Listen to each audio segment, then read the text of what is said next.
Eu acreditei que as coisas acalmariam logo, mas o fato é, com o passar das semanas, o assunto continua sendo o Diddy. Tem sido uma bola de neve com sujeira rolando montanha abaixo. Cada dia que a gente vê novas notícias, um podre diferente. E para falar bem a verdade para vocês, eu acho que ainda não tá nem na metade.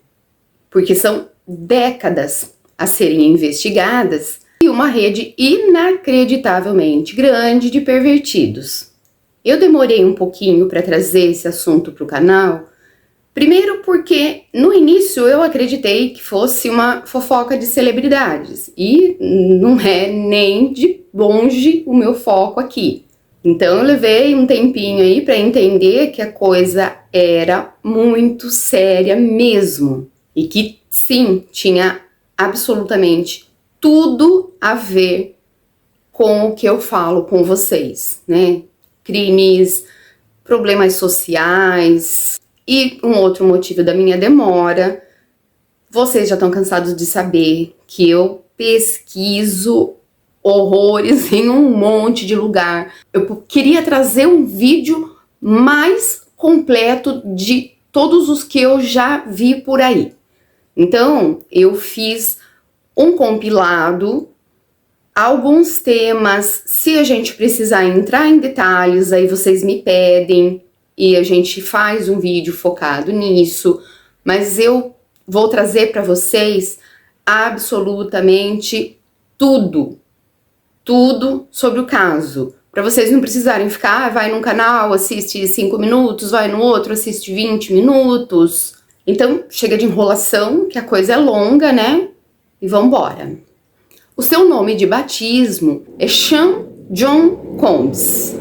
Depois passou a ser Puff Daddy, o primeiro nome artístico dele, que inclusive foi o nome pelo qual eu conheci o seu trabalho.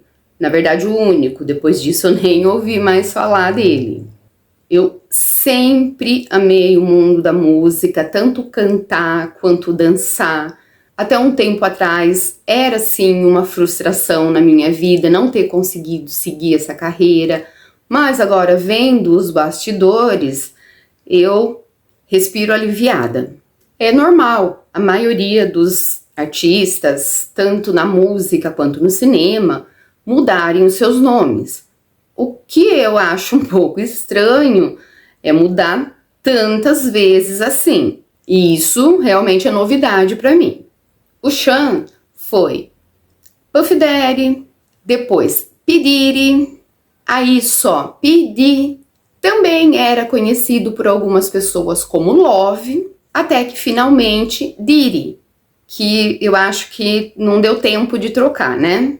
Na documentação toda do processo, está sendo citado o seu nome de batismo e todos os seus codinomes.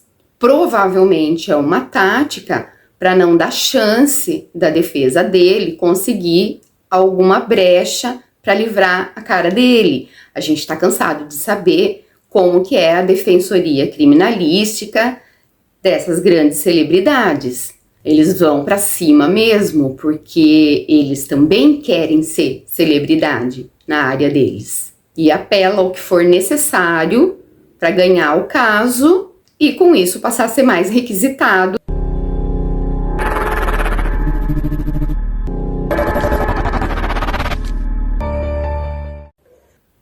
Olá, meus amores, minha família lá do B. Eu tava morrendo de saudade. Como vocês podem ver, eu ainda não tô 100%, ainda tô em recuperação. Tô gravando na cama, mas eu senti muita falta de fazer isso. E como vocês já sabem, é o meu trabalho. Então, como, vamos dizer assim, quando a gente é autônomo, um dia de trabalho que a gente perde já faz uma grande diferença na vida da gente, principalmente eu que tô começando e ainda nem fiz o mínimo para saque. Então, além da saudade, porque eu amo fazer isso, eu também preciso trabalhar. Uma outra coisa que vocês já sabem é que eu faço as minhas pesquisas em inúmeras fontes, mas assim, aquelas que forem mais relevantes e tal, vou deixar aqui na descrição do vídeo para vocês. Agora que eu aprendi a fazer, né, porque no comecinho eu não sabia muito bem. Quero agradecer a todos vocês por todas as palavras de força, de apoio. Tive complicações na cirurgia, acabei tendo uma parada cardiorrespiratória, foi necessário epinefrina no coração, mas acho que a força de estar aqui foi maior e eu consegui superar tudo isso. Agora chega de enrolação, eu vou contar absolutamente tudo para vocês. Até o momento foram registradas 14 denúncias pela promotoria. Ao invés de listar, a gente vai acompanhando cada uma delas com o andar da carruagem aqui no vídeo.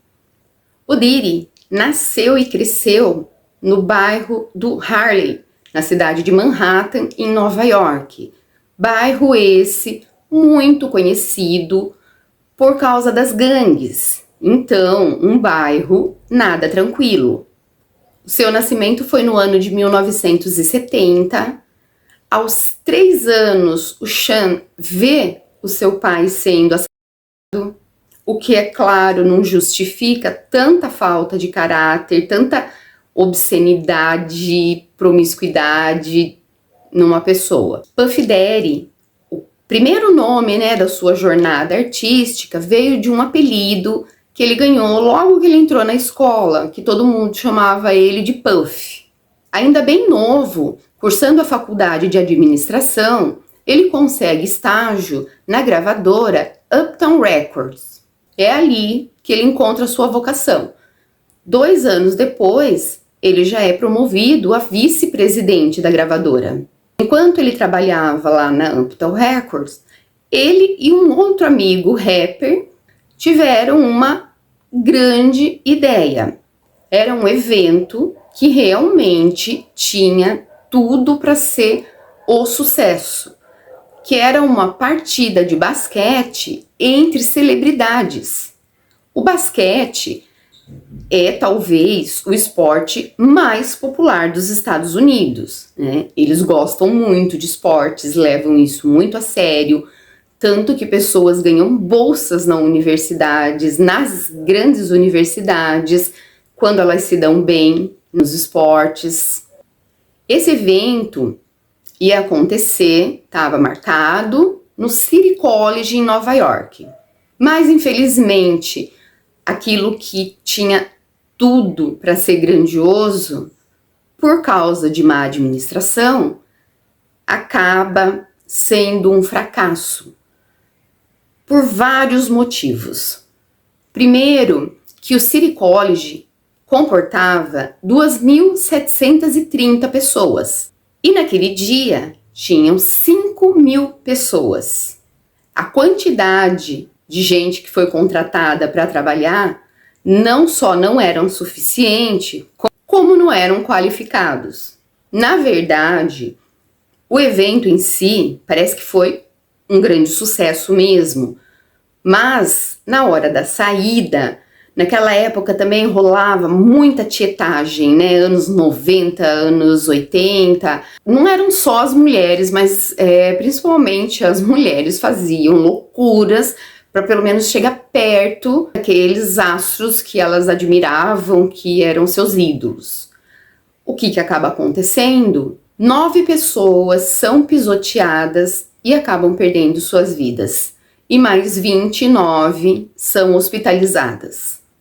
O prefeito de Nova York fez fortíssimas represárias contra o evento, contra a administração do Diddy na mídia. Além de todo esse escândalo, de toda essa tragédia que rolou no final do evento, ele teve a cara de pau de divulgar esse evento como sendo para caridade, o que era totalmente mentira. Então, esse foi o primeiro grande escândalo, a primeira grande polêmica da vida artística dele. Pouco tempo depois, não falam-se sobre isso, mas eu acredito que seja o mais provável. Ele é demitido da Uptown Records. E em 1993, assim, pouquíssimo tempo depois, coisa de 2, 3 meses, ele abre a própria gravadora, a Bad Boy Entertainment, cujas transações obscuras também estão sendo investigadas. Durante o tempo que ele trabalhou na Uptown, quando ele criou a sua própria gravadora, ele acabou ficando muito amigo de um rapper que estava em ascensão na época, o Notorious Big. Eu acredito que vocês já devam ter ouvido falar, né? Tem aqueles que são os amantes, né, de rap, hip hop, mas para aqueles que não são, eu acho que já ouviram falar sobre ele antes mesmo desse escândalo que está rolando agora. O Notorious era bastante próximo do Tupac Shakur, que já fazia muito sucesso. E os dois eram da mesma gravadora, a Death Room, que tinha, acho que 4 sócios, e o presidente era o Dr. Dre, um rapper também. Só que naquela época ainda rolava uma rixa, ou melhor, uma enorme rivalidade entre rappers da costa oeste e da costa leste dos Estados Unidos. É uma coisa que eu nunca consegui entender, porque ambos de periferia, ambos buscando falar sobre as mesmas coisas, ambos com o mesmo estilo de vida, ao invés de se unirem, né, para fazer um projeto social bacana, de levar uma mensagem bacana, não. E o Diddy se aproveita dessa situação e acaba convencendo o Notorious Big a ir para a gravadora dele, a nova Bad Boy Entertainment. Um contrato de 15 milhões de dólares.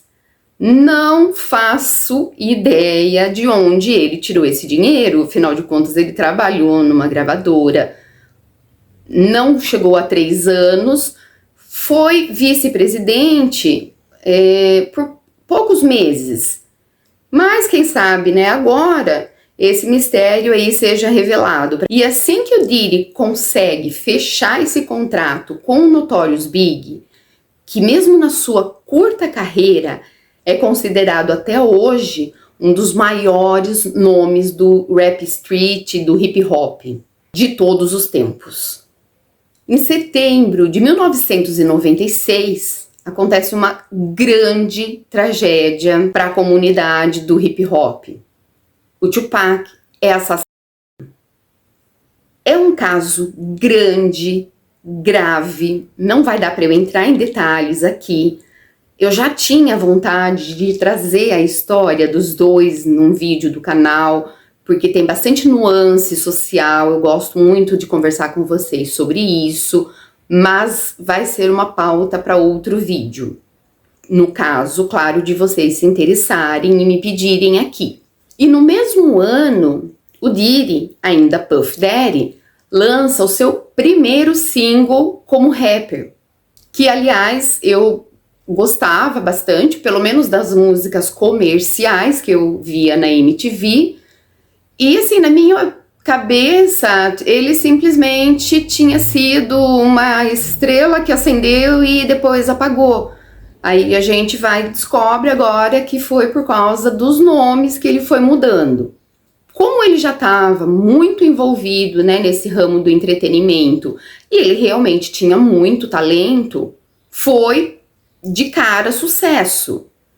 E enquanto ele estava em turnê, em março de 97, o Notorious Big também em meio a essa tragédia, com 2 monstros do hip hop, surge, né, a segunda grande polêmica da trajetória do Diddy, porque os 2 casos tinham em comum o seu nome. E embora essas coisas não tenham sido tão explanadas, quem estava no meio, quem vivia naquele meio, sabia de coisas que a gente não ficou sabendo, pelo menos não na época. Conforme as investigações vão evoluindo, nunca concluídas, tá? Só deram uma evoluída, foi encontrada uma ligação entre os dois crimes. Os sócios da Death Room tinham feito ameaças contra a vida do Diddy, por causa dele ter tirado o Notorious da gravadora deles. O Diddy fica sabendo, né, dessas ameaças, desses planos deles, e se antecipa e manda darem fim no presidente da Death Room, o Dr. Dre. Acontece que os atiradores se confundem, erram, não sei, acertam o Tupac, ou Tupac, né?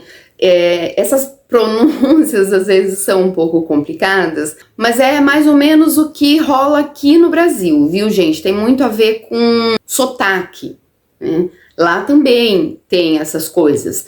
Nos Estados Unidos é mais ou menos assim, quanto mais ao sul, as pessoas são consideradas mais caipiras, mas nem sempre é assim, às vezes é só um modo de falar diferente. O pessoal sulista lá é bem ligeiro. Assim, né, que os sócios da Death Room ficam sabendo, tomam ciência do que aconteceu, em retaliação e vingança, porque eles nunca perdoaram o Notorious Big por ter saído da gravadora deles, eles fazem o quê? Mandam executar o Notorious, que era a galinha dos ovos de ouro da Bad Boy. Alguns falam sobre teoria da conspiração, mas para quem conhece o caso, as coincidências são muitas e não param por aí. Mas como eu disse, isso é pauta para outro vídeo. É um caso até hoje extremamente emblemático, mas a relação do Diddy nos dois casos é clara, né? Depois de tudo isso, que obviamente foi absurdamente coberto pela imprensa, vários artistas já renomados começam a procurar o Diddy para fazer uma parceria com ele. E uma dessas celebridades, né, uma das primeiras celebridades que querem essa parceria é a diva Mariah Carey, que tinha um estilo pop romântico e queria dar uma misturadinha ali com hip hop, coisa que ficou muito boa, deu muito certo. Mas se a gente para pensar, é inacreditável, né, como essas pessoas, claro, vocês me conhecem, não estou generalizando, mas são egocêntricas, elas usam até tragédias para se autopromover. A questão é que daí para frente, a carreira do Diddy decola em todos os sentidos, tanto quanto rapper, tanto quanto produtor musical, o que algumas pessoas dizem que ele nunca foi, ele se auto-intitula, mas que ele nunca produziu nada, porque produção é a parte criativa da coisa e ele não criava nada, ele só era uma espécie de rei Midas, assim, que bota a mão e o negócio vira ouro. E a gente um dia descobre, como eu digo sempre, mais um dos mistérios da vida. Por volta dos seus 20 anos, em 1990, ele se casa pela primeira vez com a modelo Kim Porter. Atualmente, ele tem 7 filhos, com 4 mulheres diferentes. Em 1998, ele lança a sua própria grife de moda masculina, Sean John, e ganha o prêmio de designer do ano em moda masculina. Depois, em 2004, ele ganha um outro prêmio maior ainda. Ele abre também um outro empreendimento, que é a Combs Enterprise. É meio aí que um quase tudo para milionários. Dentre, né, os negócios que a Combs Enterprise fechou, foi um grande empreendimento que ele fez no ramo de bebidas, que meio que veio junto um acordo de marketing com uma mega agência de publicidade, principalmente no setor da bebida, dona de vários selos famosos, tipo Johnny Walker, por exemplo. Para quem tem interesse, assim, nos mínimos detalhes, eu vou colocando aqui algumas documentações que foram liberadas para a imprensa. Mas se eu fosse ler tudo aqui, a gente ia passar a semana inteira, talvez até o mês inteiro juntos. Mas já está tudo traduzido. Obviamente, né, que todo esse glamour, todo esse luxo, ostentação, um dia iam acabar cobrando seu preço. Até porque uma ascensão assim tão rápida normalmente não se dá por meios totalmente legais. Em 1999, o Diddy se envolve numa briga numa boate em Manhattan. Briga que acaba em troca de tiros com 2 pessoas feridas. Nessa época, ele estava namorando com a Jennifer Lopez, que inclusive estava com ele na boate, junto com outros amigos, e dentre esses amigos, o rapper Shane, que estranhamente foi condenado por tentativa de mandar 2 pessoas para outro plano, sendo que a arma era do Diddy, que foi, né, indiciado só por porte ilegal e logo já foi liberado. Aqui, muitas pessoas, mas muitas pessoas mesmo, já passaram a ter certeza de que corruptos que deviam, né, servir e proteger já estavam na lista de pagamentos dele. Enquanto isso, o Shane cumpre pena, o que acaba transformando um amigo em um desafeto. Não se sabe bem ao certo o porquê, mas em 2000 ele troca o nome de Puff Daddy para P. Diddy. Talvez na tentativa de limpar sua imagem, o que não ia adiantar em absolutamente nada, já que ele ia continuar tendo as mesmas atitudes. Em 2003, ele se envolve em uma outra polêmica, dessa vez com o ex-vice-presidente da Bad Boy, que acusa o Diddy de ameaçar ele com um bastão de beisebol para que ele passasse para o nome do Diddy todas as ações que ele ainda possuía da gravadora. Processo rolando, P. Diddy negando tudo. Em 2006, prescreve. Em 2005, ele começa a namorar com a Cassie Ventura. A Cassie é uma ex-namorada que, na verdade, foi a pivô, a grande responsável por jogar toda essa sujeira do Diddy no ventilador. Isso no ano passado, 2023. O porquê de ter demorado tanto, a gente talvez descubra, né? Vamos aguardar os próximos capítulos. Quando eles se conheceram, o Diddy convenceu a Cassie a fazer parte da Bad Boy, assinando com ela um contrato de 10 álbuns. O primeiro álbum da Cassie foi lançado em 1998 e teve uma boa aceitação. Rendeu uma carreira bem relevante no mundo da música. Mas ela conta que em off as coisas não eram assim tão belas como pareciam.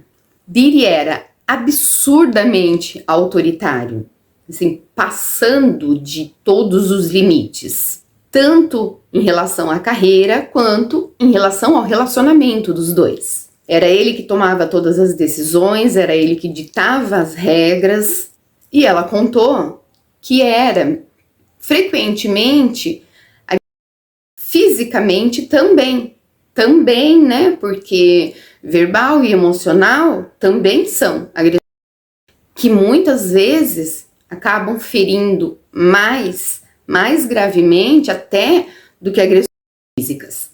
Isso é uma coisa que a gente deve levar muito em consideração. Ela contou coisas assim horripilantes, né? Ele a forçava a usar ilícitos e contratava profissionais do sexo, obrigava ela a se relacionar com essas meninas enquanto ele filmava tudo. Pelo que ela contou, ele fazia com que ela se relacionasse também com, né, amigos dele. Com o passar das conversas aqui, vai dando a entender que o Diri, ele gostava tanto de mulher quanto de homem. Isso não é da minha conta, cada um faz o que quer da vida. O problema é como ele fazia. Quando a Cassie terminou o relacionamento com ele, ela conta que ele invadiu sua casa e aí o Diri conseguiu convencer ela, sabe-se Deus como. Eles entraram num acordo, né? Eu não sei falar valores para vocês, talvez com o passar do tempo a gente descubra isso, mas acho que nem é tão relevante. Mas acontece que mesmo com a Cassie cedendo a esse acordo, ela abriu uma porta para que outras mulheres que tinham passado por coisas muito parecidas, às vezes mais graves, às vezes menos graves, no mesmo nível, mas ela abriu essa porta para que essas mulheres tomassem coragem e fizessem a mesma coisa. Aquilo que a gente chama, né, de efeito manada ou efeito dominó. As datas viraram uma bagunça total. Vocês sabem do meu toque, que eu gosto do vídeo organizadinho, mas o que dá para entender é que ele tinha assim o hábito de ter mais de um relacionamento ao mesmo tempo. Uma ex-namorada que se escondeu por muito tempo convocou, né, com a advogada uma coletiva de imprensa. Ela contou coisas do tipo: ele me jogou no chão, pisou na barriga até eu parar de respirar, entre outras coisas. Foi um relacionamento de 5 anos, desse jeitinho assim. Uma outra questão aqui, o que eu falo sempre para vocês, né, do perigo de julgar. Homens abusivos, mulheres submissas. Hoje em dia, com esse empoderamento feminino, tem algumas pessoas que confundem tudo e acabam, ao invés de pegando uma certa birra do algoz da vítima. Por que a vítima aguenta isso? A gente não sabe. Primeiro, que esses cafajestes, eles seduzem, abrindo porta de carro, dando flores, presentes, tratando bem, fazendo com que as mulheres sintam que elas são as mais especiais do mundo para ele. E quando elas já estão completamente entregues a esse sentimento, né, como eu costumo brincar, com os 4 pneus arriados, aí eles tiram a máscara e mostram a verdadeira face. E a mulher é sim mais emocionalmente ingênua. Às vezes ela acredita que por amor ela vai conseguir fazer aquela pessoa mudar. E aí ela vai se embolando, né, nessa bagunça cada vez mais e ficando cada vez mais difícil de sair. Tem muitos casos, já falei em outros vídeos, em que a família também não apoia. Então, se ela deixa esse homem, ela vai para onde? Então, devagarzinho a gente vai aprendendo e não cabe a nós julgamentos. A advogada, né, dessa ex-namorada tá movendo um processo contra ele, pedindo uma indenização, tanto por danos físicos quanto por danos morais. O que para ele não é problema nenhum, né? Dinheiro ele tem de sobra. Inclusive tem até cenas assim, na verdade, eu não sei dizer para vocês se aquilo é um clipe. Porém, pela qualidade da imagem, eu acredito que não, mas ele estava queimando uma nota de $100. Isso é um total desprezo, né, com as classes menos favorecidas. Teve também uma acusação de uma moça que na época era menor, ela tinha 17 anos, isso tinha acontecido em 2003, que ela foi atraída, né, para o estúdio para ter uma reunião com ele, com o vice-presidente da Bad Boy, e ela conta que tomou uma taça de vinho, e quando ela acordou, ela estava amarrada, com dores no corpo, com marcas no corpo, e os dois ali se vestindo. Teve também, né, o produtor musical Rodney Jones Jr., que também está fazendo acusações contra o Diddy, no caso dele por importunação sexual. Ele fala que era, né, obrigado a contratar profissionais do sexo enquanto ele, né, fazia o que tinha que fazer lá, o Diddy ficava filmando. E que o Diddy queria também forçar ele a ter esses relacionamentos com homens. E ele fala que ele é hétero e aquilo para ele não ia ser bacana. E que o Diddy falava para ele que aquilo era algo extremamente comum no meio artístico. O Diddy alegou que isso era uma acusação falsa, que ele só queria extorquir. Aí a gente pensa, né, o que não é improvável. Afinal de contas, um homem adulto, produtor independente, por que ele haveria de se sujeitar às vontades do Diddy? Mas, por outro lado, na verdade eu até acredito mais nessa segunda, pode ser verdade sim, já que ele só se pronunciou, só tomou coragem de expor isso depois de várias mulheres darem lá a cara a tapa.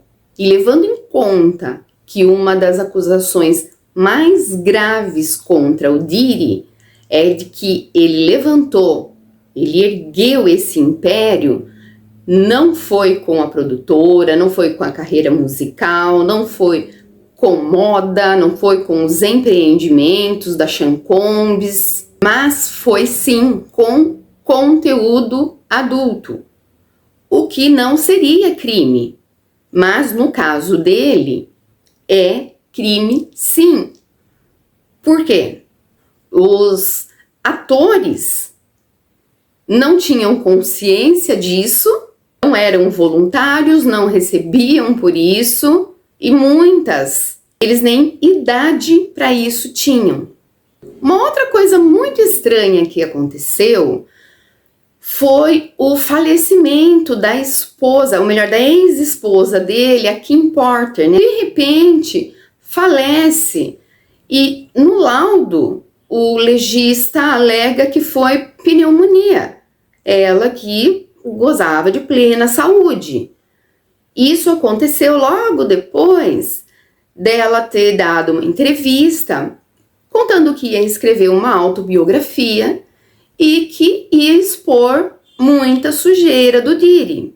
A família da Kim provavelmente já conhecia o histórico e tal, pede um segundo exame, e esse outro exame, né, particular, o legista encontra uma quantidade substancial de soníferos.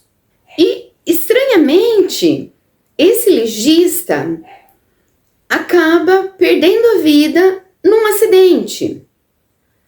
E mais estranho ainda, o detetive que começou a investigar esse caso também sofre um acidente fatal.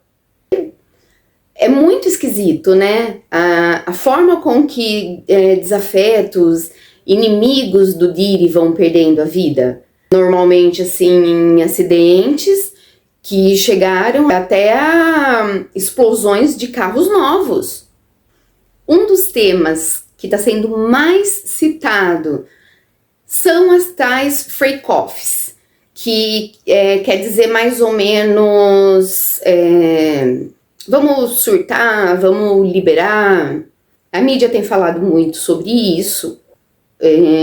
A massa, mas muita gente mesmo adora uma fofoca, principalmente de celebridade. Acontece que essas tais freak-offs, elas não eram só festas extremamente luxuosas e glamourosas, frequentadas por inúmeras celebridades, que eu acredito não tenha necessidade, né, de eu expor cada uma delas aqui, afinal de contas, são as coisas que mais estão sendo faladas. Festas essas que eram regadas a muita bebida, ilícitos, alguns inclusive criados especificamente para esses eventos. O cantor Machine Gun Kelly, numa entrevista, ele conta que um dia estava batendo um papo com o Diddy. Eu acredito que nem era nenhuma dessas festas, né? Eles tinham amizade e tal. E ele comenta com o Diddy que tá sobrecarregado de compromisso, exausto. E o Diddy dá para ele um cigarro estranho. Quando ele fala um cigarro estranho, obviamente a gente já sabe que não se trata, né, de cannabis, porque eles com certeza conhecem isso tudo. E outra, um dos efeitos mais marcantes da cannabis é sono. E ele conta que por causa desse cigarro que ele fumou, ele passou 3 dias sem conseguir dormir. Nessas freak-offs, onde, né, muitas dessas substâncias eram distribuídas, uma das maiores intenções era deixar as pessoas mais vulneráveis e completamente fora da casinha. Lembrando aqui que algumas pessoas a gente sente assim uma certa compaixão, porém outras não dá pra gente sentir isso, porque sabiam muito bem o que rolava, não era a primeira vez que iam com suas próprias pernas, por total liberdade mesmo, porque realmente gostavam, né, da situaçãozinha a lá Sodoma e Gomorra, o que não dá direito do anfitrião registrar e depois usar da maneira que ele bem entendeu. Porém, algumas dessas pessoas que tinham estado desde a primeira festa não sabiam que estavam sendo gravadas e, claro, né, faz uso de substância quem quer. Eu não acredito, não sei, não ouvi falar de ninguém que teve, né, uma pontada para a cabeça e ser obrigada a usar.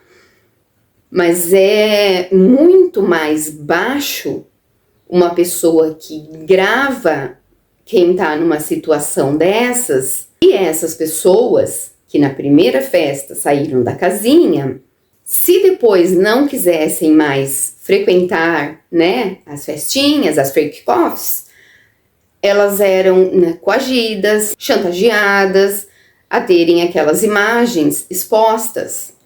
Alguns não se importavam, mas as coisas que rolavam lá realmente de embrulhar o estômago.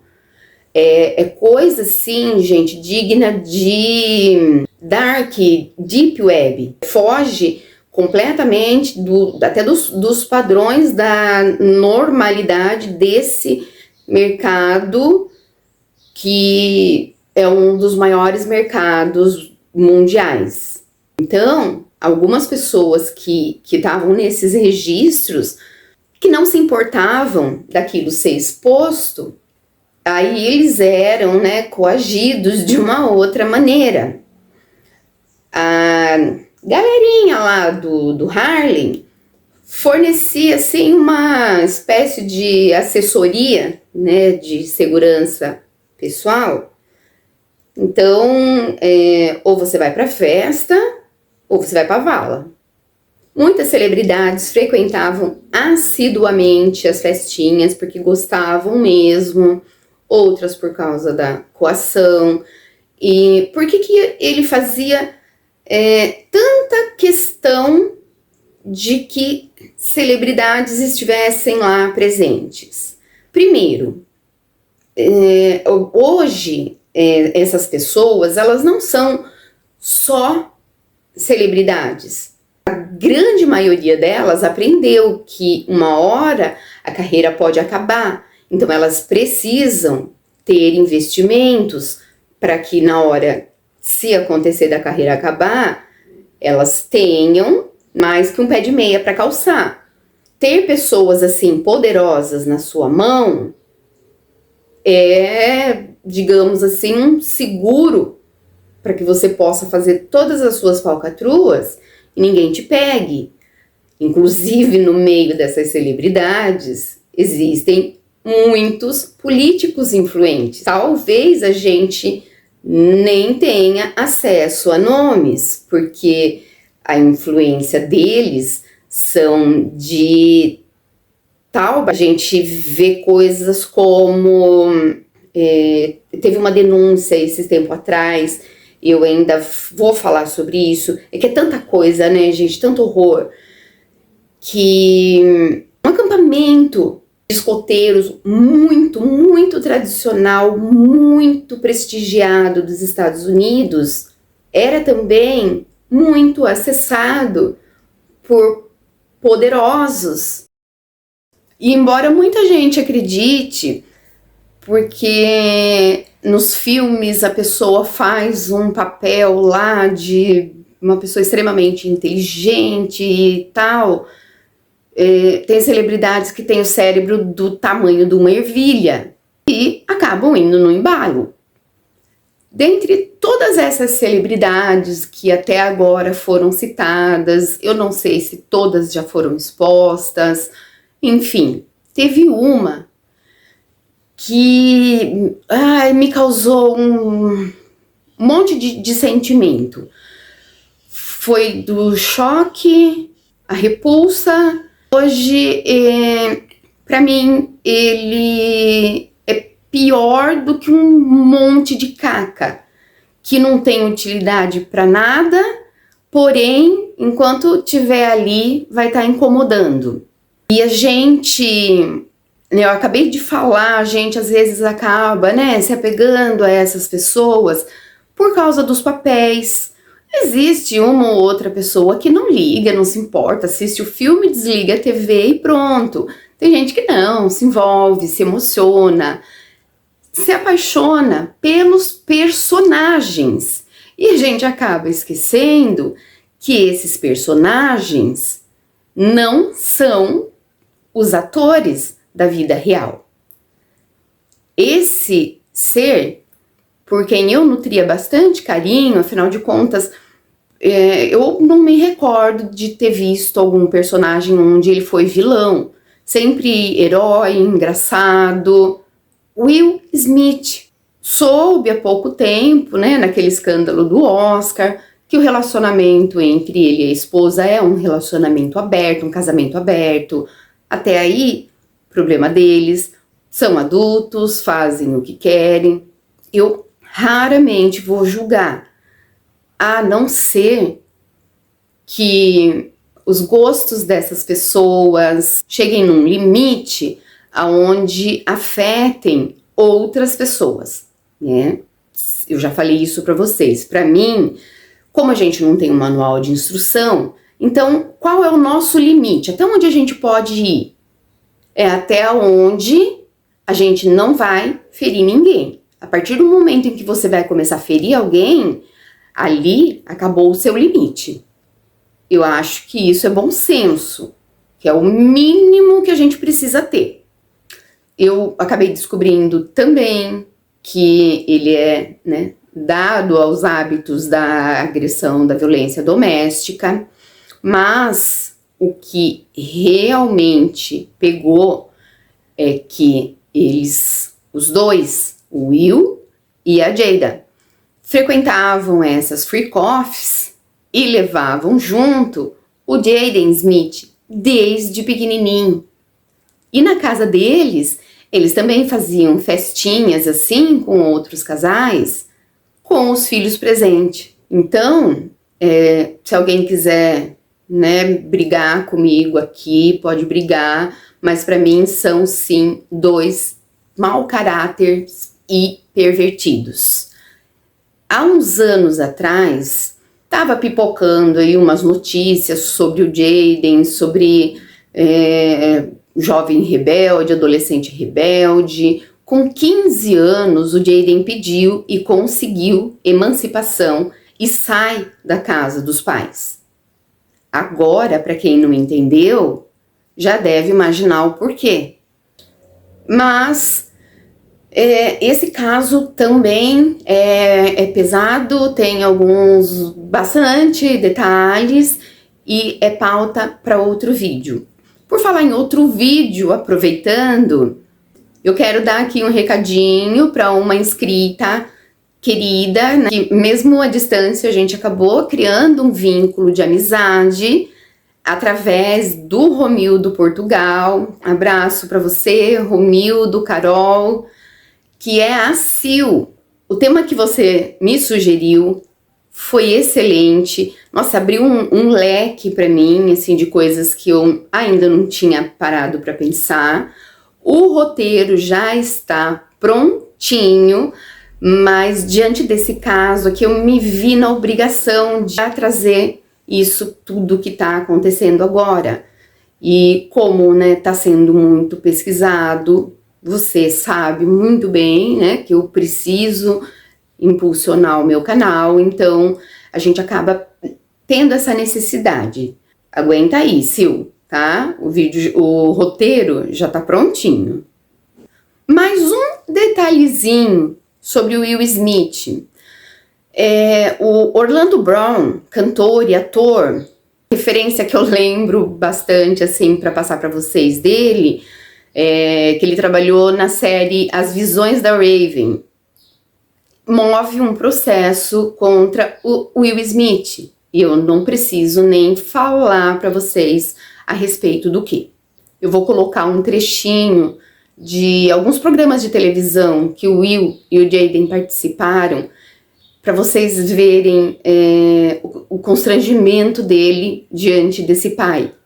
E prestem atenção na carinha dele, se não dá pena. Essas freak-offs também contavam com médicos de plantão, para que, além de evitar alguma emergência assim, mais grave, ele também chegava a ministrar em algumas pessoas alguma, né, substância, um soro, uma vitamina, para aquelas pessoas que fisicamente já estavam exaustas, mas queriam, né, continuar ralando e rolando, e também para garantir que as pessoas, no final das festas, que duravam dias, saíssem de lá plenas, não dando a menor impressão do que tinha acontecido ali.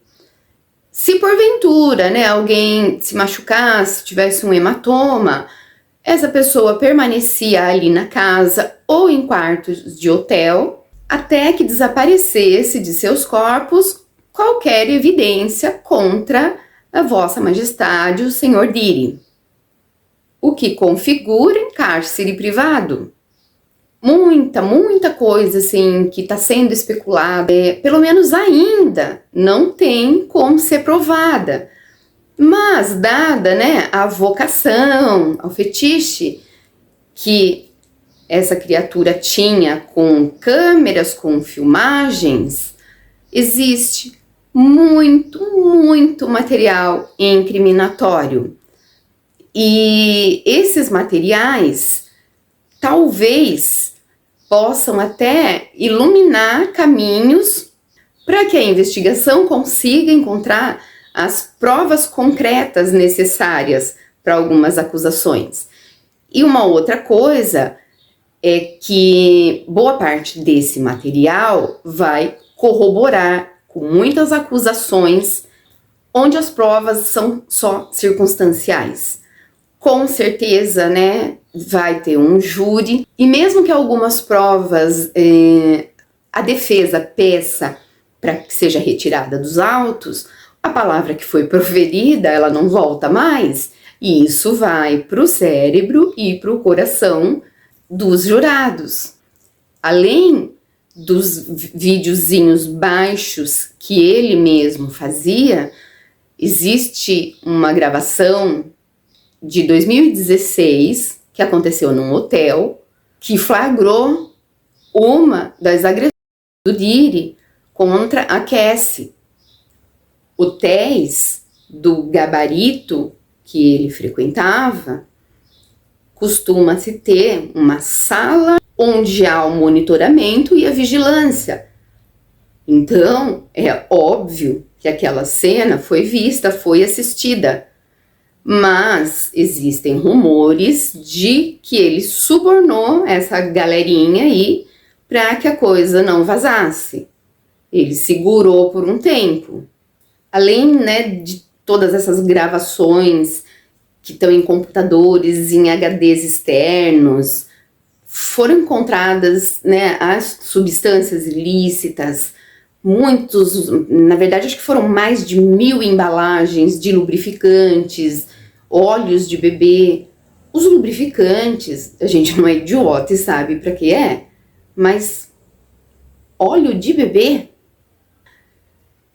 Isso me fez lembrar de um caso, de um vídeo que eu fiz, né, algum tempo atrás, a respeito da Candelária. Tem um trechinho de uma entrevista com um sobrevivente. Claro que eu vou amar se vocês assistirem o vídeo inteiro, mas se vocês quiserem, né, só ver esse trechinho também, eu não vou poder obrigar ninguém a assistir o vídeo inteiro. Mas garanto que o conteúdo é muito bom, tá? Eu vou deixar na tela final para vocês. Aí vai, né, da imaginação de cada um, do porquê tanto óleo de bebê lá.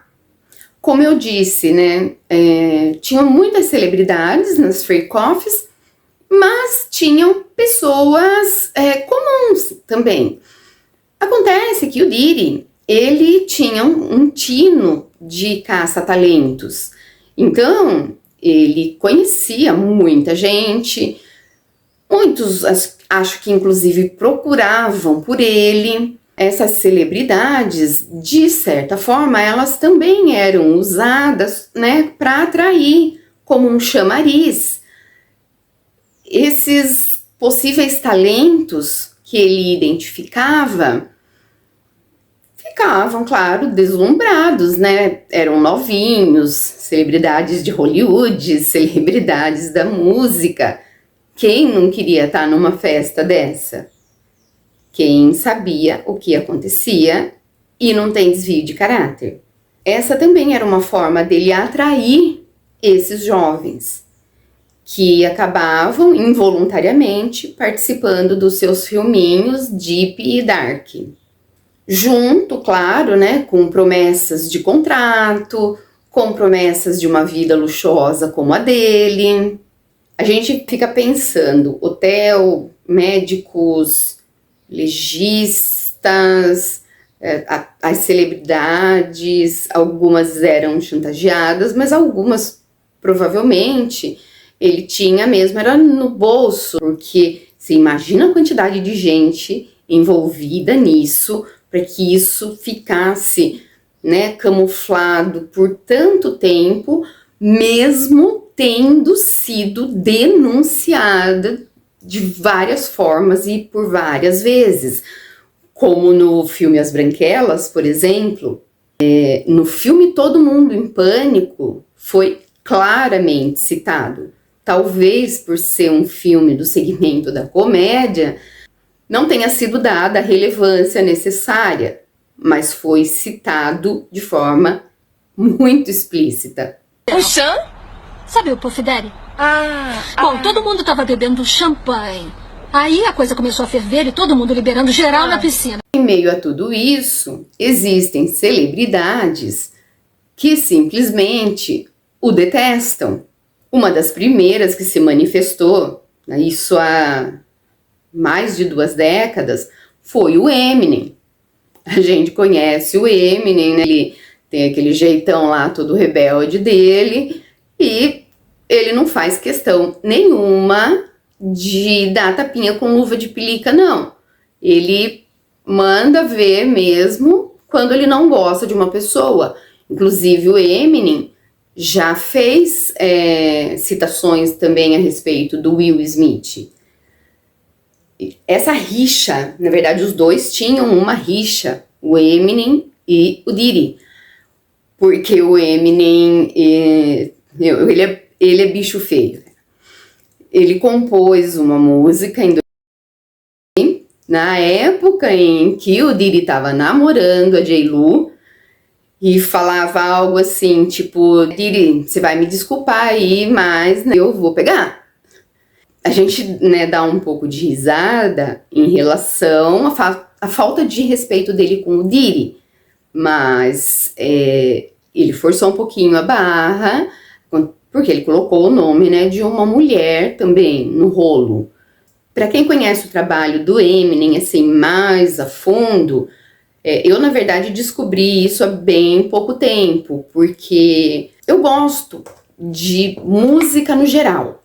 É muito difícil sempre eu falar um gênero específico que eu mais gosto, mas, na verdade, seria a família do rock. Desde alguma coisa, assim, de heavy metal, até o rock progressivo, um hardcore melódico, né, que é tudo enraizamento do rock and roll.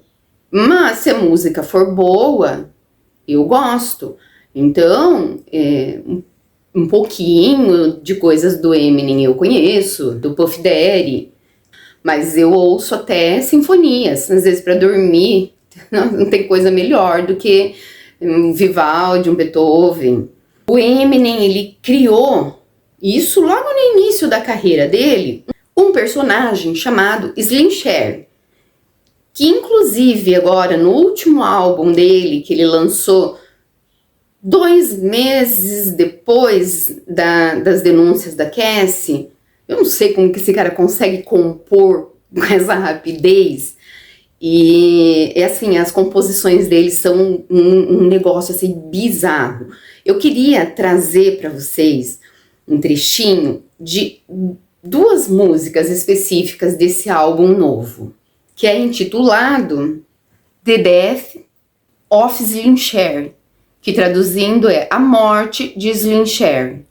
Esse álbum tem 2 músicas, uma delas é Feels e a outra é Antichrist.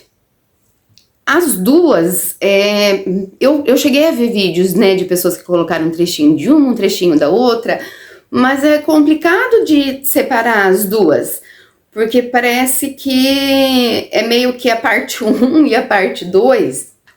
E assim, o Eminem, ele faz umas citações, umas analogias, que são muito peculiares da cultura americana e às vezes fica difícil assim pra gente assimilar. Dá, claro, para ter uma claríssima noção. Então é por isso que eu acho mais bacana, né? Eu vou colocar o nome das músicas direitinho para vocês, do disco, e vocês dão uma pesquisada. Hoje em dia é super fácil, né, de você conseguir a tradução. Eu li a tradução das duas. Ele cita inúmeros nomes, inclusive, acho que do último, atirador de escola, políticos, que fica complicado para eu trazer aqui no canal. O meu canal, eu acredito que por causa do meu canal ainda ser mais novo, ele passe por uma peneira ainda mais fina, porque eu vejo pessoas que estão, né, há mais tempo nesse ramo, nessa área, que falam algumas coisas que não precisam ser cortadas, e no meu eu ainda preciso. Esse personagem, Slim Shady, que o Eminem criou, ele é totalmente sem escrúpulos, criminoso, ele pega muito mesmo nesse negócio social. Infelizmente, algumas pessoas que não se aprofundam e que fazem, né, o julgamento conhecendo só a superfície, já condenou muito o Eminem por causa das coisas que ele fala, porque acham que é ele que está falando, mas não, ele está falando do personagem Slim Shady, que ele usou para fazer, inclusive, denúncias. mas também provocações a pessoas que ele não gostava, como essa que ele fez lá, acho que 24 anos atrás. A hora que vocês, né, derem uma olhada nessas traduções, mesmo que a gente não consiga fazer toda a ligação, né, das coisas que ele quis explanar ali, é como se você tomasse um soco na boca do estômago. Então, para quem está interessado, né, nessa loucura toda que está rolando, vale a pena dar uma lidinha lá. Um outro rapper, artista sensacional que não conheço muito da vida pessoal dele, assim, mas o trabalho dele eu amo, é o 50 Cent, que apesar de já ter feito trabalhos com o Diddy, ele sempre deixou claro que era um relacionamento profissional. Ele nunca quis nenhum tipo de vínculo mais íntimo com ele, de amizade e tal. Vou colocar para vocês um trechinho de uma entrevista que ele deu para o programa Hollywood Reporter. Parece que ele chegou aí também num programa que a Drew Barrymore apresenta assim na internet. Eu não lembro exatamente o nome agora, não é um podcast, talk show, né? Ela tem um talk show. E ele já naquela época falava o que ele pensava a respeito do Diddy. E tem mais, o 50 Cent, ele é muito engajado. Pelo que eu sei, como eu disse para vocês, né, eu não vivo na casa deles, não tem como saber. Mas ele é, sim, um cara bacana. Ele, né, tem projetos sociais. A gente sabe que tem algumas pessoas que têm essas coisas por fachada, mas parece que ele não. E ele é muito influente, então ele conhece, se não todos, acho que uns 80% das falcatruas do Diddy.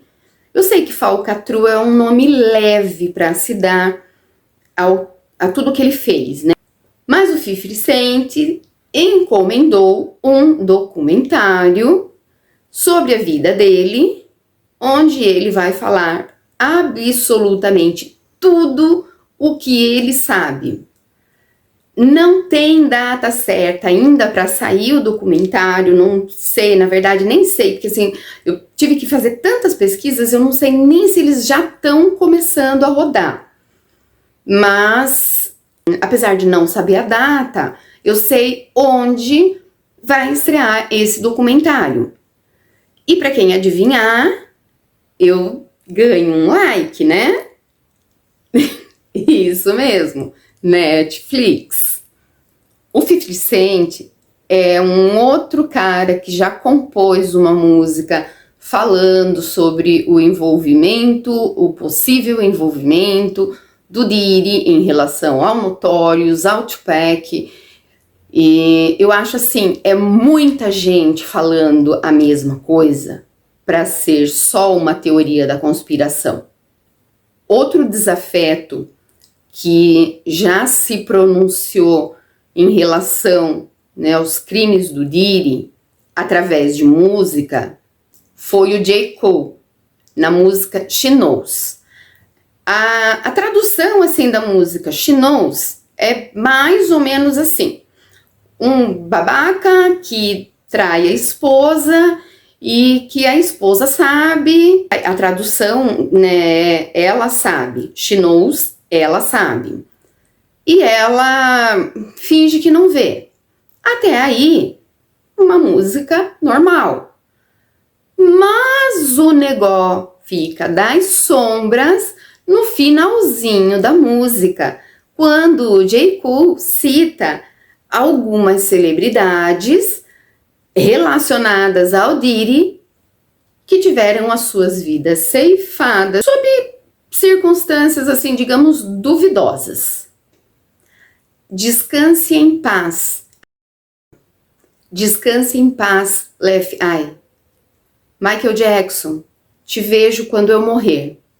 A Alaia, ela não teve muito tempo de carreira. Ela tinha um contrato com a Bad Boy e teve um relacionamento amoroso com o cantor R. Kelly. Eu acho que ele é cantor de uma música só. Sabe esses cantores que a gente só conhece uma música? Vocês devem se lembrar.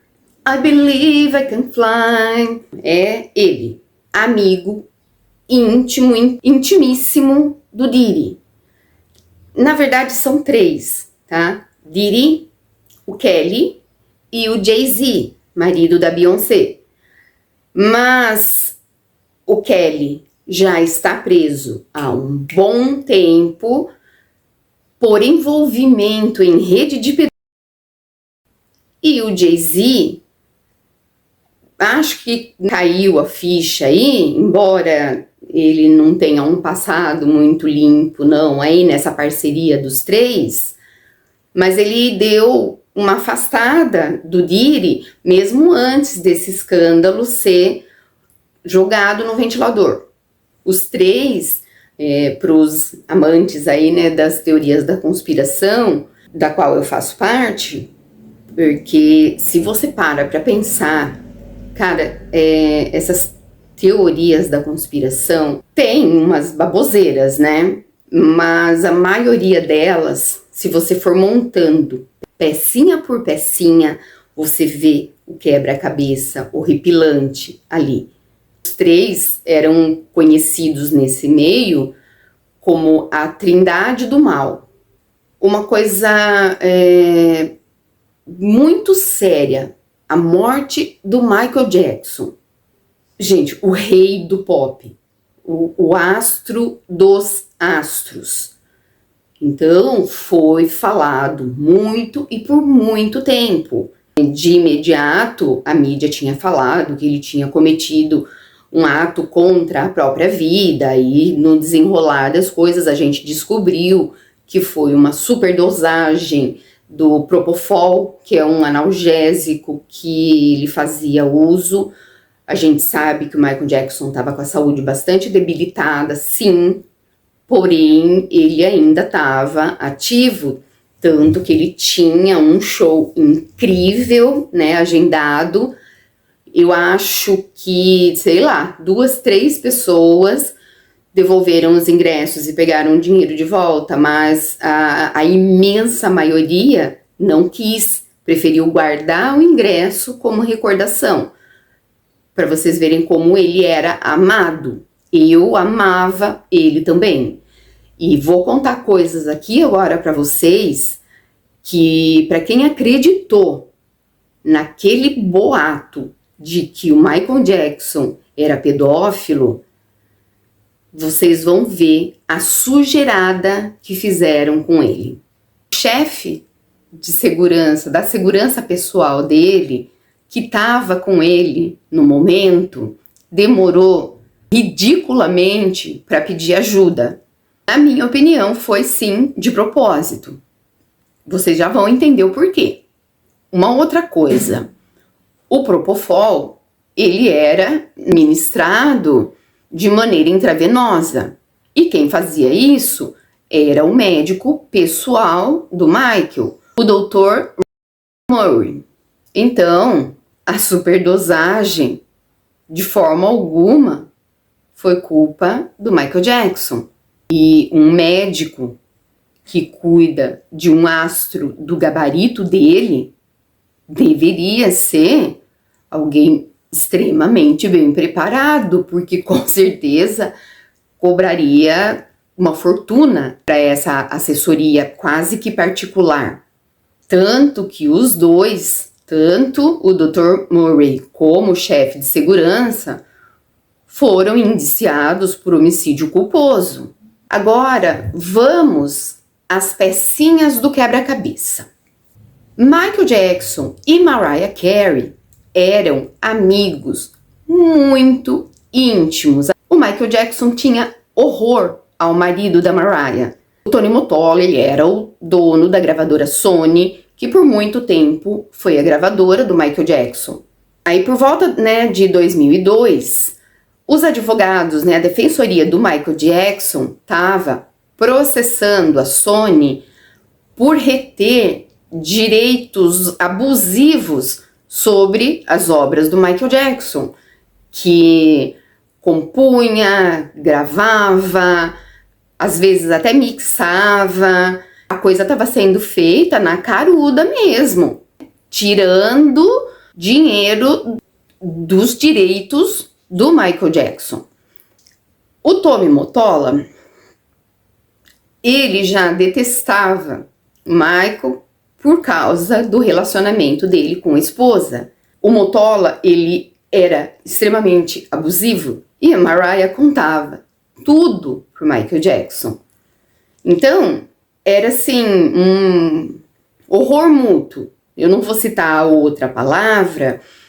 Honestamente, não acredito que isso coubesse no coração do Michael Jackson, mas sim no coração do Mottola, mas é uma palavra que eu não posso falar. O Mottola era muito íntimo do Diddy. O Michael já havia sido muito íntimo do Diddy, até ele descobrir os filminhos e começar a planejar expor tudo isso. E ele queria criar uma organização de proteção para as crianças e para os adolescentes não serem vítimas desse tipo de abuso. Que honestamente eu acredito que o Michael deve ter sido. E me arrisco até a dizer que não duvidaria nada que não tenha sido pelo próprio pai, que fazia horrores com ele. Inclusive foi o pai que praticamente destruiu a psique do Michael Jackson. Então assim, logo depois que os advogados do Michael entraram com esse processo contra a Sony, surgiram aqueles boatos sobre pedofilia que há algum tempo atrás, há alguns anos atrás, então para quem ainda não está sabendo, foi comprovado que essas famílias que acusaram ele foram compradas para fazer essa denúncia. Eu não preciso nem falar para vocês quem tinha interesse em fazer isso. Uma cortina de fumaça para descredibilizar a imagem do Michael Jackson quando ele fizesse essa exposição do que o Diddy fazia com as crianças e tentasse proteger elas. Foi mais ou menos o que o Diddy fez lá com o Dr. Dre. Ele se antecipou. Aqui foi a mesma coisa. Ele soube que Michael Jackson ia expor ele e ele fez, né, essa cortina de fumaça em 2002. Como as investigações já estavam quase concluídas, parece que faltava só uma família admitir que tinha sido mesmo comprada para difamar o Michael Jackson. Em 2009, ele vai para outro plano. Não é muito esquisito? Eu tenho certeza que assim que eu subir esse vídeo já vai aparecer mais coisa. Só que eu vou esperar um pouquinho, porque eu não quero especular nada, tá? Agora, aqui é uma lógica muito grande. Um médico renomado aplica uma dosagem excessiva de um analgésico que faria mesmo mal, principalmente para uma pessoa que já estava com a saúde debilitada. O segurança, que leva quase 12 horas para pedir ajuda.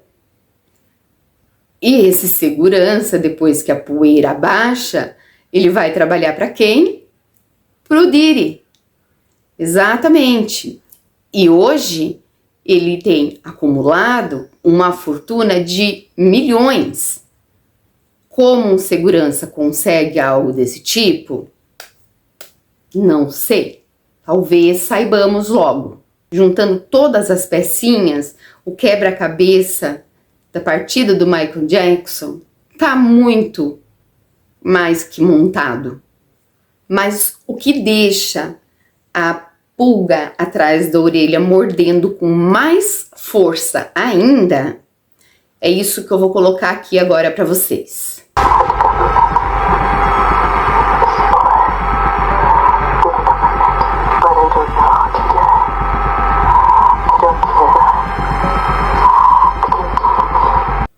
Nesse áudio, o Michael tá ao telefone com alguém e ele fala dessa suspeita dele de já saberem que ele sabe mais do que ele devia e de acabarem com ele fazendo parecer com que foi ele mesmo que causou aquilo.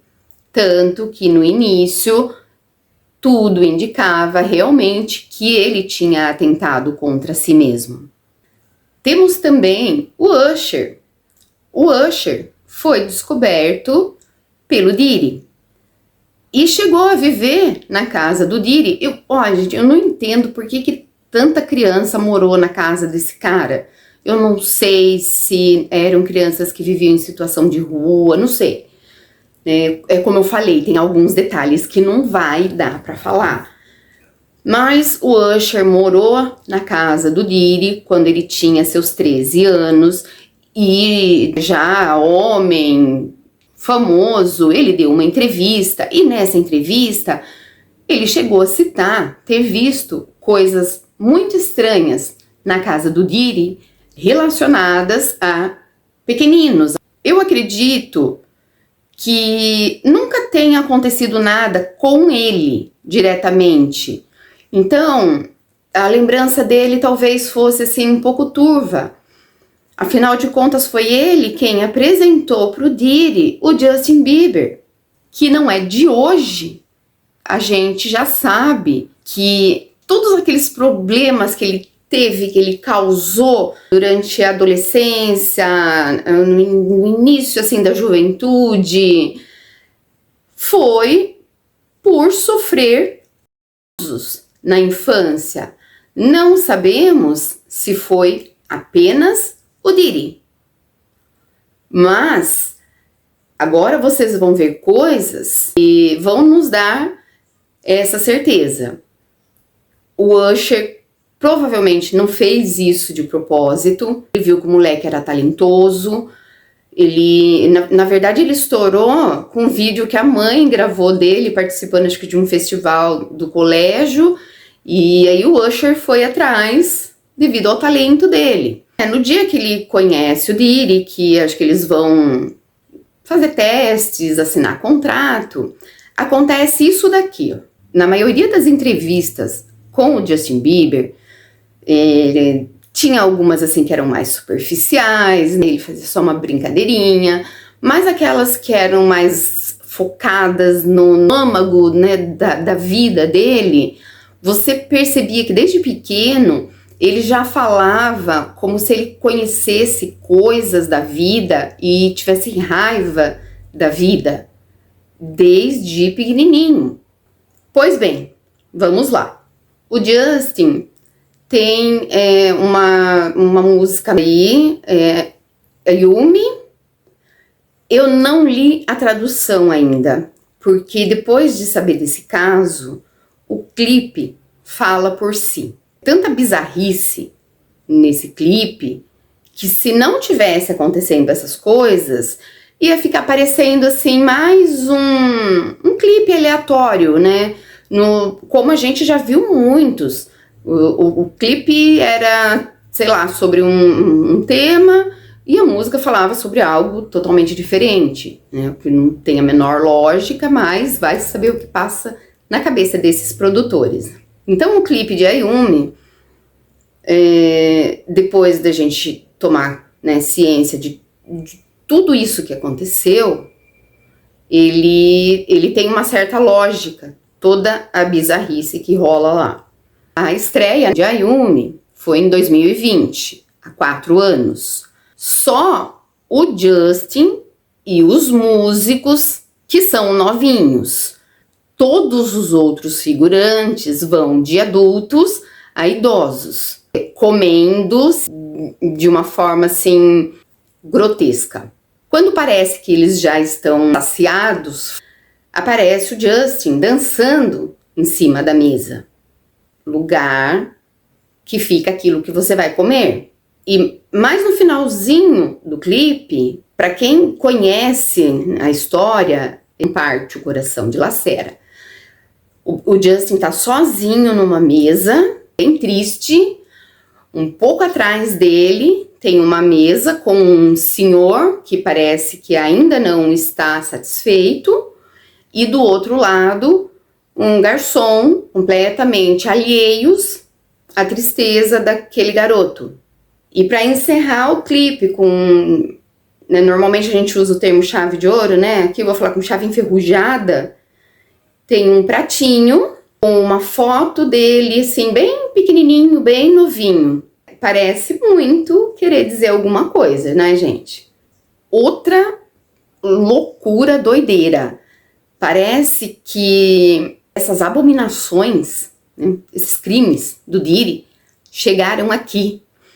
Vocês se lembram do MC da Leste, que em 2013 foi executado em cima do palco durante um show, e depois a alegação é de que ele estaria envolvido com a mulher de um traficante e nada ficou provado? Algumas semanas antes, ele tinha gravado uma música cuja letra dizia mais ou menos isso aqui, ó. Parece que até o da Leste já estava sabendo, né? Tem também a Rihanna, que aos 16 anos foi contrabandeada de Barbados para os Estados Unidos.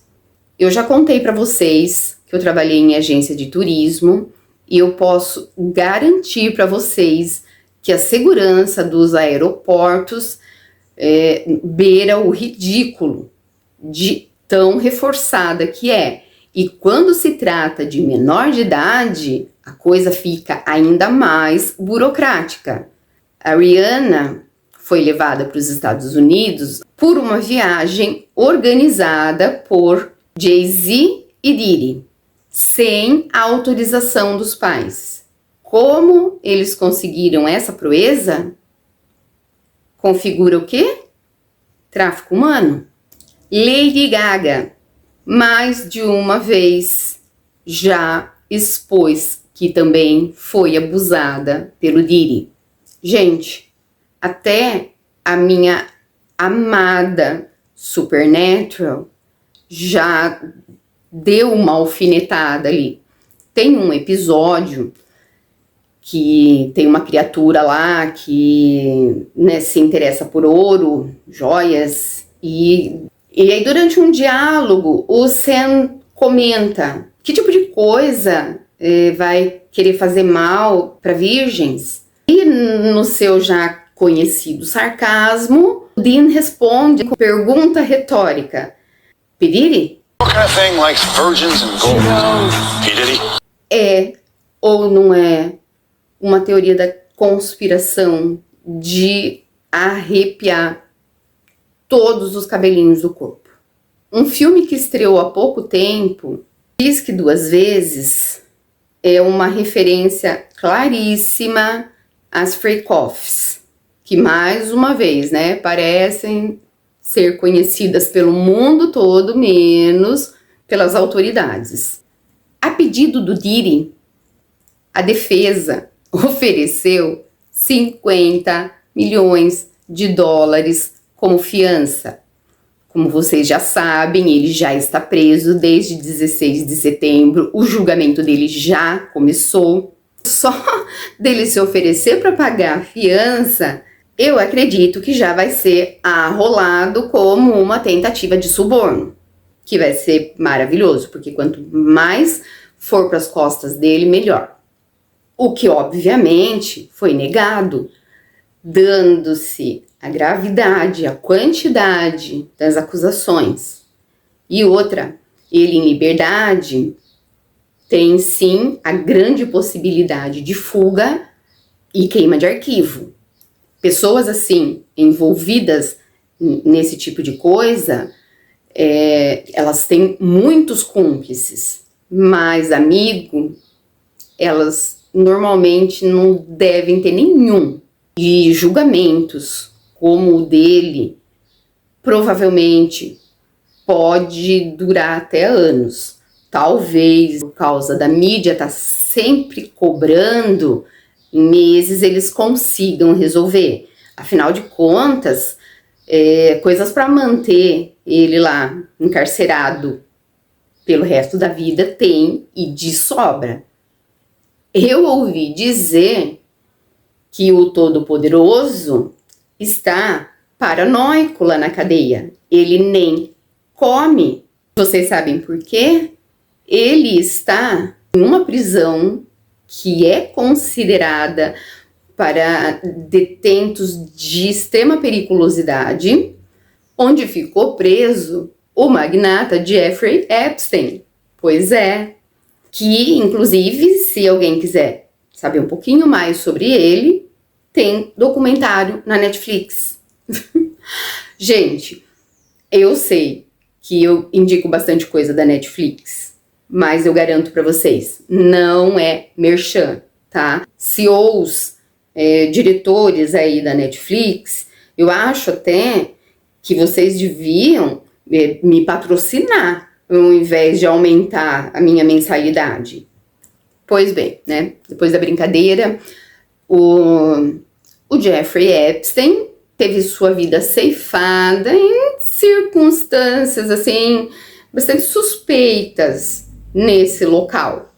Como eu disse, aliados, não amigos.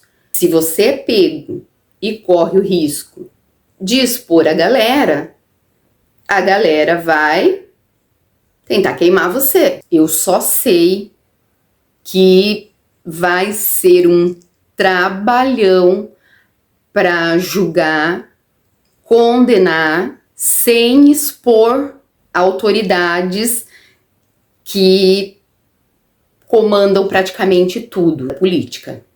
Uma coisa absurdamente importante que toda essa loucura levantou. Vocês me conhecem, vocês sabem que eu gosto de aproveitar os casos, não para chocar, gosto também de tentar elucidar a gente para melhorar um pouco, né, a nossa consciência a respeito das coisas que acontecem na sociedade. Muitas vezes, vítimas, elas não se dão conta daquilo que está acontecendo. Porque hoje em dia é tão comum você ver isso na TV, 4, 5 casos por dia.